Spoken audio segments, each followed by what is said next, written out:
Let's dive right into this explainer. Today, we're unlocking the dark, absolutely thrilling, and honestly kind of complex world of ancient Mesopotamia's most terrifying deity. We're looking at a figure so feared, entire ancient civilizations literally built their understanding of war, plague, and death around him. So buckle up, because we are opening the divine dossier on Nergal. So who was this guy? Think for a second about how ancient cultures actually rationalize the sheer, unpredictable chaos of their world. Imagine a sudden outbreak of a lethal disease, or the absolute brutality of ancient warfare, or just the terrifying unknown of the afterlife. They didn't exactly have modern epidemiology or geopolitical science to explain things. They had gods. And the ultimate dark anti-hero of ancient myth was Nergal. He was the god of what historians explicitly call inflicted death. If something sudden, terrible, and lethal happened to a city or an army, Nergal was the guy pulling the strings. Now, because people were so deeply terrified of him, they actually resorted to linguistic Easter eggs. His name, Nergal, translates from ancient Sumerian as Lord of the Big City.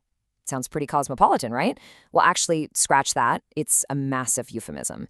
The Big City was coded language for Ker, the vast Mesopotamian underworld. The ancients were literally using a nickname because speaking his true domain out loud, that might just draw the direct, unwanted attention of the ruler of the dead himself. No thanks. Which brings us perfectly to Section 1, the god of inflicted death. What's really fascinating here is the sheer paradox of Nergal's power. On one hand, you've got his obvious destructive domains, war, disease, the underworld. But because he was so fiercely destructive, he was actually worshipped as a protective force.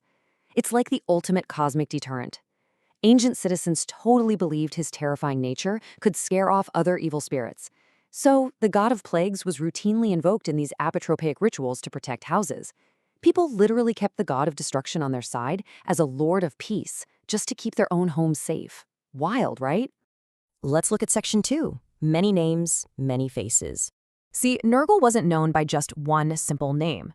His identity evolved and merged over time. Take Era, derived from an Akkadian root meaning to scorch. That highlights his deadly connection to fever and the blazing, lethal heat of summer. Then there's Meslemtea, which just means he who has come out of Meslem, referring to his main temple. We also have his attendant deity, whose name became an alias for Nergal himself, Ugur. And Ugur translates directly to the chilling command, destroy. But circling back to that paradox we just talked about, you could still pray to him as Lugal Silama, the Lord of Peace. So how exactly did they picture this force of nature? Let's do a rapid-fire rundown of his vibe.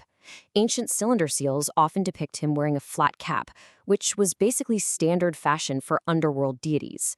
He's always wielding incredibly aggressive weapons, like a mace with 3 lion-shaped heads and a scimitar covered in leonine decorations. Naturally, he's associated with fierce animals like bulls and lions. But here's a detail I absolutely love. He was also associated with chameleons. Why? Well, scholars think the chameleon's ability to rapidly change color brilliantly illustrates his incredibly volatile, choleric temper. He could literally turn on you in an instant. And his presence wasn't just felt down here on Earth, it extended right up to the cosmos. Nergal's astral identity was tied directly to the planet Mars. In Mesopotamian belief, the red planet was explicitly linked to disease, specifically kidney disease. And here's a cool fact. While some early 20th century scholars mistakenly thought he represented the scorching noon sun, ancient texts actually associate him with the setting sun. He was believed to act as a divine judge at sunset, overseeing that transition from the world of the living into the dark underworld. Moving right along to Section 3, Marriage to the Underworld. This myth is basically an ancient blockbuster, and it likely served as a clever theological way to reconcile northern and southern Mesopotamian views of the afterlife. It all starts with a feast. Step 1, Nergal violently disrespects Namtar, the divine proxy of Ereshkigal, who is the terrifying queen of the underworld. She's furious and demands he answer for it.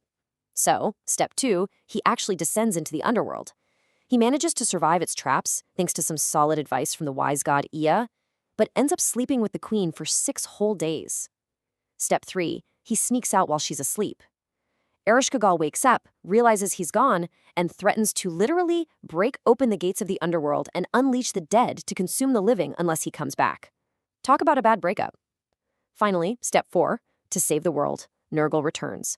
they reconcile and agree to rule the underworld together as the ultimate dark power couple. Now for Section 4, the Epic of Era. What actually triggers a god to nearly wipe out humanity? Well, it wasn't some righteous moral judgment. It was divine boredom. Seriously. Nergal, who's mostly referred to as Era in this epic, falls into the state of severe inertia. His personified weapons, a group of fierce minor gods called the Sabiti, start urging him to take action. He feels that humans have just lost respect for him, and they've grown way too loud.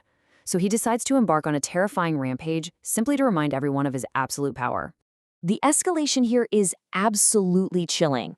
Step 1, Nergal actively tricks Marduk, the supreme king of the gods, into leaving his protective temple in Babylon. With the world's protector out of the way, we hit Step 2. Nergal unleashes horrific bloodshed and cosmic chaos upon innocent humans. But there's this really fascinating dynamic in Step 3. Nergal has an attendant named Isham, who basically acts as his conscience. Isham literally pleads with him to stop the senseless violence. Eventually, Isham manages to appease his master by waging a highly targeted war of his own, just to satisfy Nergal's bloodlust. Finally, in Step 4, the world is spared. Nergal commands that the tale of his terrifying wrath and Isham's calming mercy be spread far and wide. Now, consider the incredible irony of this ancient mindset. Physical fragments of this incredibly violent epic of Era were actually used as protective amulets in ancient homes. Citizens would hang up the very tale of his ultimate world-ending destruction as a ward to keep evil away. The logic was deeply pragmatic. If you prominently display a text acknowledging his absolute power, Nergal might just respect that and pass over your house when the next plague or war rolls through. Let's wrap up his historical footprint in Section 5, Temples, Cults, and Legacy. Nergal left a massive physical footprint. His primary cult center was the city of Kutha, home to his great temple, the İNAL, which translates to the appropriately terrifying house, warrior of the netherworld. He was also massively important further north in Assyria, specifically in the city of Tarbishu. Over the centuries, his influence just expanded dramatically. By the time we reached the Neo-Babylonian period, he had risen to true prominence, recognized as the third most important god in the entire state pantheon, sitting directly behind the supreme gods Marduk and Nabu. And there's this super sticky piece of numerical trivia attached to him, the number 14. The 14th day of the month, the 28th day, which is 2 times 14, and the number 14 itself were considered entirely sacred to Nergal.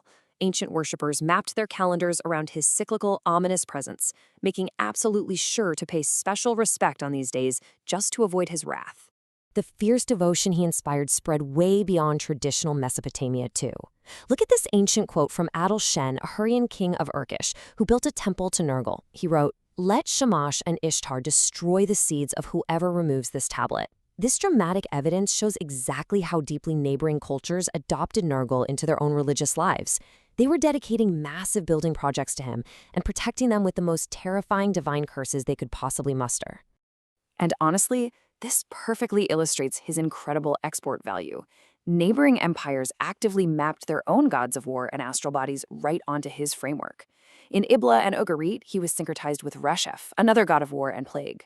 Over in Elam, he was linked with Simut, who perfectly shared Nergal's association with the planet Mars.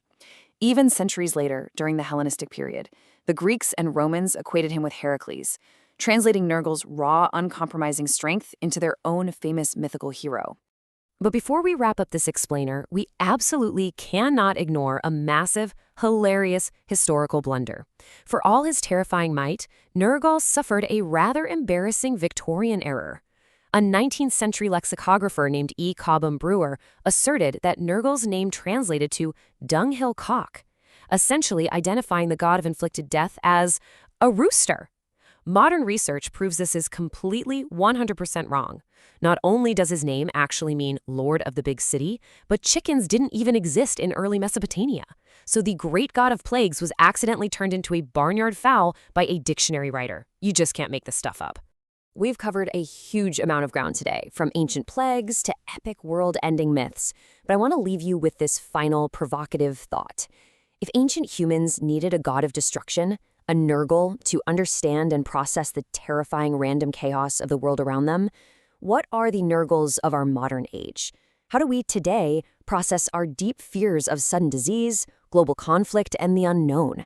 Because when you think about it, Nergal wasn't just a monster in a story. He was a mirror for human anxiety. Thank you so much for joining me for this explainer. And as always, keep questioning the world around you.